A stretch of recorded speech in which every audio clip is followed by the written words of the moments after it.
ഇന്നേ ദിവസം നമുക്ക് മദ്യപാനം എന്ന തിന്മയ്ക്ക് എതിരെ പ്രാർത്ഥിക്കുകയും നമ്മളുമായിട്ട് ബന്ധപ്പെടുന്ന ആരെങ്കിലും മദ്യപന്മാരായിട്ടുണ്ടെങ്കിൽ അവരെ ദൈവതിരുസന്നിധിയിൽ സമർപ്പിക്കുകയും ചെയ്യാം. സുഭാഷിതങ്ങളുടെ പുസ്തകം 31-ാം അധ്യായം 5-ാം തിരുവചനം: മദ്യപിക്കുമ്പോൾ അവൻ കൽപ്പനകൾ മറക്കുകയും കഷ്ടപ്പെടുന്നവരുടെ അവകാശങ്ങൾ അവഗണിക്കുകയും ചെയ്യും. പലപ്പോഴും പലരെയും കീഴടക്കുക കൂട്ടുകാരാണ്. കമ്പനിക്ക് വേണ്ടി കൂട്ടുകാർ വിളിക്കുമ്പോൾ മദ്യപാനം നിർത്തിയ പലരും വീണ്ടും മദ്യപാനത്തിലേക്ക് അകപ്പെട്ടു പോകാറുണ്ട്.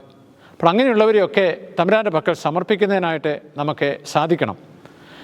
കുടുംബത്തിൽ സ്ത്രീകൾ ഒത്തിരി കഷ്ടപ്പെടുന്നവരാണ്. ആ കഷ്ടപ്പെടുന്നവരുടെ അവകാശങ്ങൾ നിഷേധിക്കലാണ് മദ്യപാനി ചെയ്യുക. അതുകൊണ്ട് തന്നെ മദ്യപാനത്തിൽ നിന്ന് മോചനം നേടുവാൻ പുൽക്കുട്ടിപ്പിറന്ന ഉണ്ണീശോയുടെ നമുക്ക് സഹായം തേടാം.